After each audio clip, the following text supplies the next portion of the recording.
In today's decision, the Constitutional Court ruled that it was unconstitutional for the acting president to withhold appointing nominee Ma Eun-hyuk as the court's ninth justice, as requested by the opposition-led National Assembly. Eyes are on whether this ruling will impact the president's impeachment trial. North Korea is confirmed to have sent more troops to help Russia's aggression against Ukraine amid speculation over massive casualties. Trade Minister An Deok-gun is in Washington, D.C. with two major tasks, tackling U.S. tariffs and seeking a partnership with America in key industries. It's February 27th, 8 p.m. in Seoul. This is Newscenter. Thank you for joining us. I'm Yoon Jung-min. We begin with the crucial ruling today by the Constitutional Court. In a unanimous decision, it said acting President Choi Sang-mok holding back the appointment of Justice nominee Ma Eun-hyuk stands in breach of the Parliament's authority to recommend court justices. This was in response to a parliamentary lawsuit against the acting president. Oh Soo-young covers this ruling and its implications. The Constitutional Court has ruled that acting President Choi Sang-mok's decision to withhold the appointment of Justice nominee Ma Eun-hyuk was unconstitutional, violating the National Assembly's authority to select Constitutional Court justices. On Thursday, the court announced its verdict that Choi does not have the discretion to review or reject justices elected by the National Assembly, reaffirming that the legislator's selection power is independent and substantive. Choi had appointed 2 out of 3 justices put forward by the Assembly in December last year, but deferred Ma Eun-hyuk's appointment, calling for bipartisan agreement first. At the same time, the court dismissed the request from the National Assembly Speaker to confirm Ma's status as a justice or order his immediate appointment, citing legal limitations. Following the ruling, Choi is now under significant pressure to appoint Ma Eun-hyuk, a left-leaning judge recommended by the opposition Democratic Party. His appointment is politically sensitive, as he would be the 5th progressive justice on a 9-member bench. Choi's office said the acting president would respect the court's decision and would look carefully into the verdict, but couldn't comment on if or when Ma would be appointed. If Ma is soon instated, various complications could arise in President Yoon Suk-yeol's impeachment trial, as the court would then decide whether or not he will participate in the deliberation process. Given that Yoon's trial hearings concluded this week, the court could exclude Ma. Even if Ma is included, experts say he might choose to recuse himself to avoid controversy and maintain the current 8-member bench. But if he participates, the court would have to decide whether Ma should conduct a brief review of trial materials or hold a retrial process, which involves a more comprehensive examination with more hearings. The latter could significantly delay the ruling, which is currently expected in mid-March. President Yoon's legal team on Thursday strongly condemned the court's decision, calling it politically motivated and aimed at securing a 6-vote majority to uphold Yoon's impeachment. Yoon's team raised concerns over Ma Eun-hyuk's past affiliation with progressive legal groups, which they said undermines judicial neutrality. They claimed that acting President Choi is not legally bound to appoint Ma and should conduct a thorough administrative review before making a final decision. Joseon Arirang News. Turning to the National Assembly, opposition lawmakers passed a bill prompting a special probe into allegations of election interference by President Yoon and First Lady Kim Gon-hee through a political broker, which sparked sharp criticism from the ruling bloc. Our correspondent Shin Ha-young explains. The main opposition Democratic Party, with support from minor parties, unilaterally passed a special counsel bill to investigate President Yoon and First Lady Kim for their alleged election interference through Myung Tae-gyun. Myung is accused of conducting public opinion polls favorable to Yoon ahead of the last presidential race and soliciting his support in the People Power Party's nomination process during the 2022 parliamentary by-elections. Last year, a phone call between Yoon and Myung surfaced where they discussed the candidacy of a then upcoming by-election, something that is illegal. DP floor leader Park Chan-dae said the special counsel bill was key to uncovering the truth behind the December 3rd declaration of martial law, stressing the need to restore the country and democracy. There is already overwhelming evidence of serious crimes involving Yoon Suk-yeol, Kim Gun-hee, and Myung Tae-gyun. The probe is about fixing the country, not political fighting. The ruling PPP criticized the bill for targeting the party's entire procedure for elections and for suggesting it could investigate all ruling party members at any time. Ahead of the vote, the party reached a consensus to oppose the bill and decided to request acting President Choi Sang-mok to veto it if the opposition pushes it through.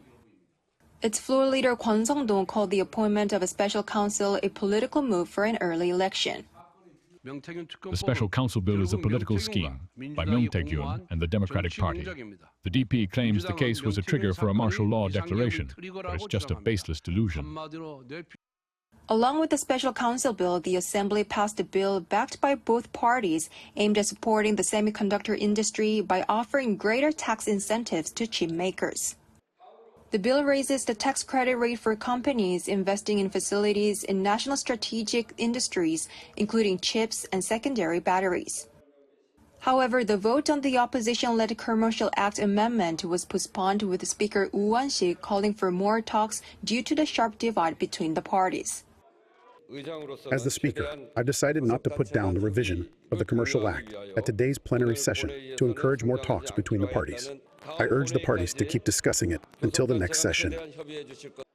The amendment expands a company director's duty to act in good faith, requiring them to serve both the company and its shareholders' interests. The PPP has criticized the amendment, claiming it will lead to endless lawsuits and disrupt businesses, even though the revision is meant to protect shareholders. The DP, which has been pushing the amendment, expressed regret over the delay. 신하영, Arirang News. Moving on, North Korea is said to have dispatched more troops to assist Russia's military operations in Ukraine. More than 1,000 soldiers may have been sent to the front lines in Kursk again, amid speculation over snowballing casualties. Choi Min-jung reports. North Korea has reportedly deployed another batch of troops to support the Russian military. According to the National Intelligence Service on Thursday, additional North Korean troops have been deployed to the front lines in Kursk since early February. The exact number is yet to be determined, but military sources speculate over 1,000 have been sent. This deployment follows around a month of relative calm, during which the North Korean military had reportedly withdrawn from the front lines due to a significant number of casualties. One source stated that if the troops depart by ship from Cheongjin port or travel by train from Najin, their exact whereabouts are difficult to track because they may move beyond the military surveillance, but the Joint Chiefs of Staff said the military is closely monitoring. Our military is closely monitoring the movements of North Korean troops. In October last year, the regime deployed around 11,000 North Korean soldiers to Russia. So far, around 4,000 casualties have been reported. A senior Unification Ministry official said Thursday that the additional troop deployment is expected to be a part of a planned rotation to maintain combat readiness. Choi Min-jung, Arirang News. U.S. President Donald Trump has threatened to impose a 25% tariff on imports from the European Union, accusing the bloc of being created to cheat the U.S. Addressing the White House press corps, Trump claimed an announcement would be made very soon, adding that the tariffs will be centered on cars and other goods. The European Commission, for its part, has rejected Trump's accusation, adding that creation of the regional bloc had in fact facilitated business ventures in Europe for American companies. The Commission also vowed to respond firmly and immediately against, quote, unjustified tariffs. The EU currently has in place a 10% tariff on American vehicle imports, which is 4 times higher than the U.S. tariff on European passenger car imports. The U.S. nonetheless already has a 25% tariff on imported pickup trucks. South Korea's trade chief is in Washington, D.C. tasked with seeking Korea's exemption from recent U.S. tariff plans, as well as building a stronger trade partnership with America. Lee Seung-jae has the latest. South Korea's Industry Minister An Deok-geun expressed confidence that his upcoming talks with U.S. trade officials will be constructive, adding that the two sides will be able to find win-win alternatives amid Trump administration tariff plans. Speaking to reporters upon arriving at the Dulles International Airport on Wednesday, Minister An said that Seoul and Washington will be able to dispel various misunderstandings, as most of the trade issues have been issued through past FTA renegotiations. We are in a situation where most of the issues, including non-tariff barriers, have been addressed in past FTA renegotiations. Through specific consultations with the US side, I believe that we can dispel various misunderstandings and craft a constructive alternative. The industry minister also emphasized that his visit to Washington is aimed at finding the best option to protect South Korean businesses while deepening bilateral partnership with the U.S. on strategic industrial sectors. He also said that he feels a great sense of responsibility as the matter is of great national interest. An cited the handling of the previous Biden administration's Inflation Reduction Act, saying that Seoul will be able to find a constructive win-win alternative with the current U.S. administration. The minister will hold talks with U.S. Commerce Secretary Howard Lutnick during his visit, with plans to discuss U.S. tariffs and bilateral cooperation in the shipbuilding industry, cutting-edge industries, energy, and other strategic sectors. Lee Seung-jae, Arirang News.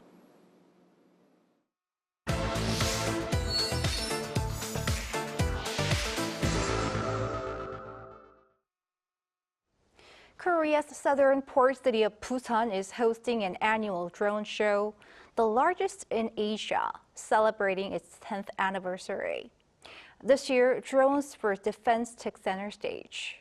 Our correspondent Moon Hae-ryun joins us here to share more about the future of that particular technology.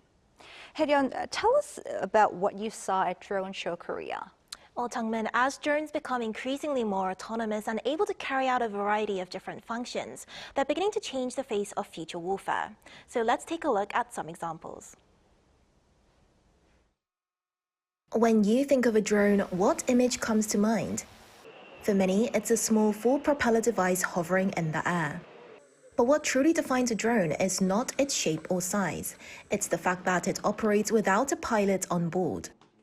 This makes drones invaluable across various sectors, a point underscored at Drone Show Korea 2025, Asia's largest drone exhibition. Marking its 10th anniversary this year, the event placed a strong emphasis on the growing role of drones in defense and security, as these unmanned systems become increasingly central to modern warfare. The wars in Ukraine and Gaza have underscored the growing importance of drones in modern warfare, and South Korea is also ramping up its use of drone technology within its military. The Republic of Korea Army showcased surveillance drones designed for reconnaissance missions, while the Republic of Korea Navy unveiled unmanned underwater vehicles capable of navigating restricted and high-risk areas. The Air Force showed its vision for unmanned systems integrated with artificial intelligence, where drones can reduce casualties and address manpower shortages with the country's declining birth rate. This manned and unmanned combat aircraft system enhances pilot survivability, maximizes operational efficiency, and enables a single aircraft to carry out the missions of 6 or 7 units.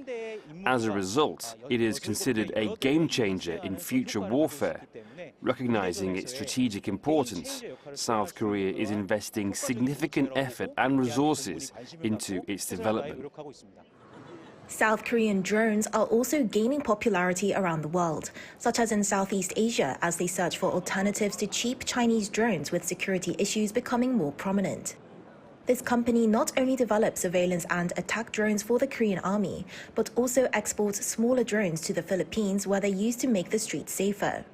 Delivery drones that are capable of lifting heavy equipment to high altitudes are also popular overseas, with this company supplying them to film sets in Hollywood and to the Jordanian armed forces. You mentioned in your report that other countries are beginning to look to Korea for drone technology. Tell us more about that.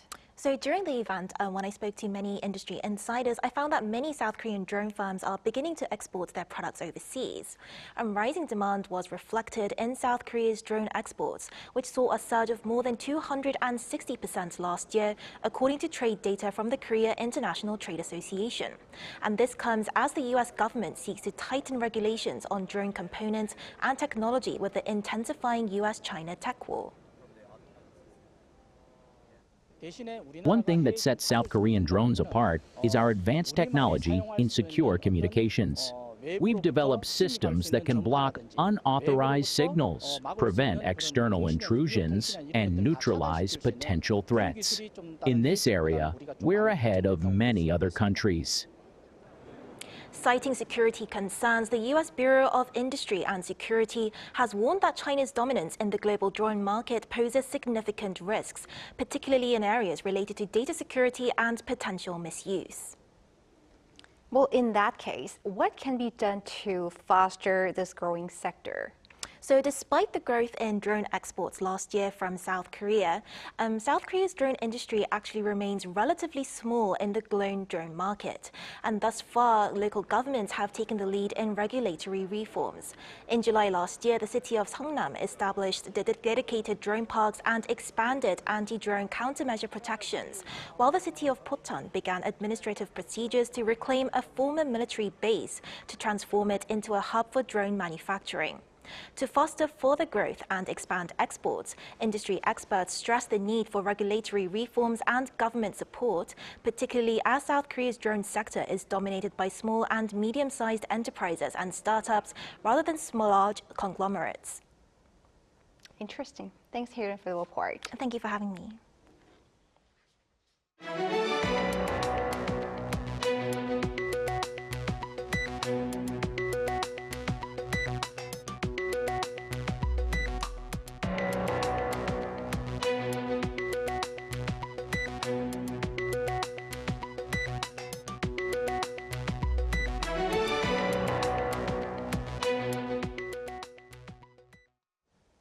A piece of royal heritage has finally returned home in about 100 years.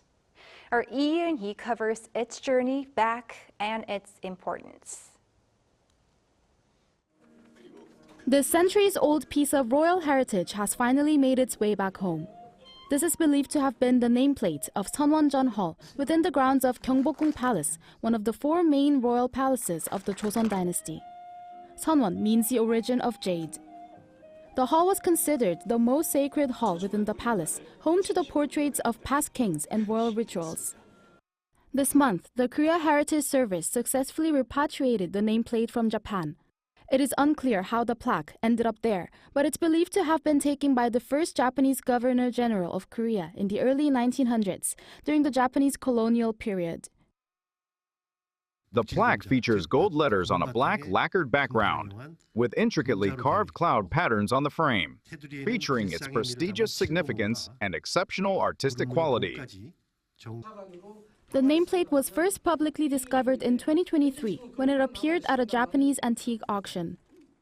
The Korea Heritage Service and the Overseas Cultural Heritage Foundation were quick to take action.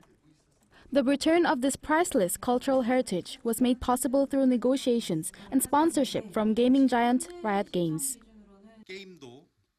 For the past 12 years, Riot Games has supported the protection and return of Korean cultural heritage. As a company shaping modern culture, we believe preserving Korea's heritage holds great significance for everyone, including our players and Riot Games. The Gyeongbokgung Palace's Seonwonjeon nameplate will be studied and managed at the National Palace Museum of Korea in Seoul, with plans for in-depth research and future exhibitions to further honor its historical significance. Yi, Arirang News. Korean content continues to be popular abroad. Netflix stated on Thursday that Korean content such as movies, series, and variety shows topped the non-English content rankings for the second consecutive year in 2024. Squid Game Season 2 was the most watched series in the second half of last year, with approximately 87 million views. Officer Black Belt, Uprising, and Mission Cross also proved popular. In the meantime, local movies had a strong showing in January. According to the Korean Film Council on Thursday, the number of moviegoers opting to watch Korean films last month increased by 46.8% from a year ago, with about 6.8 million tickets sold.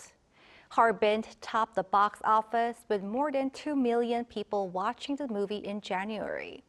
The box office success was largely attributed to a series of blockbusters released during the Lunar New Year holidays, including Hitman 2 and Dark Nuns, also gaining popularity.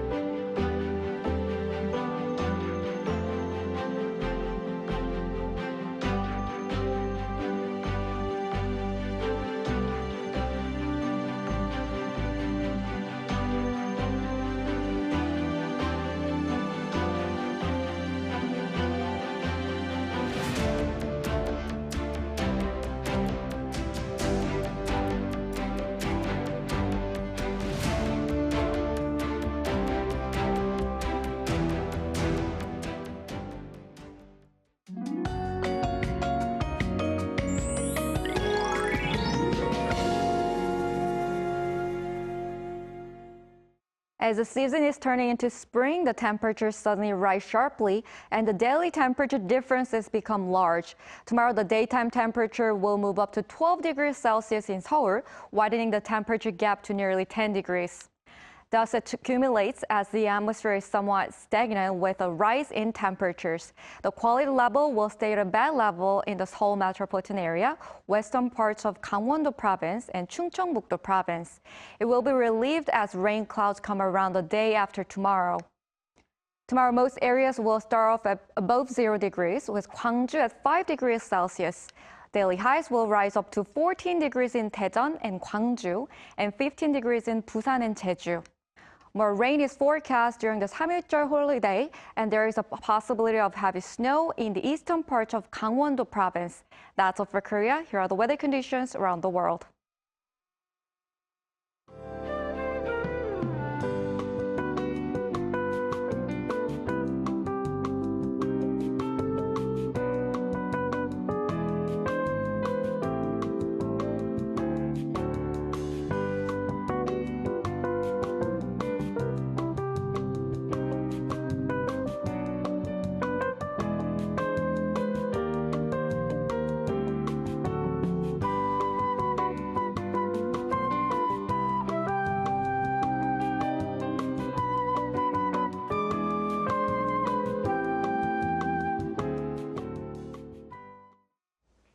That is Newscenter for tonight. Thank you for watching. A panel session coming up.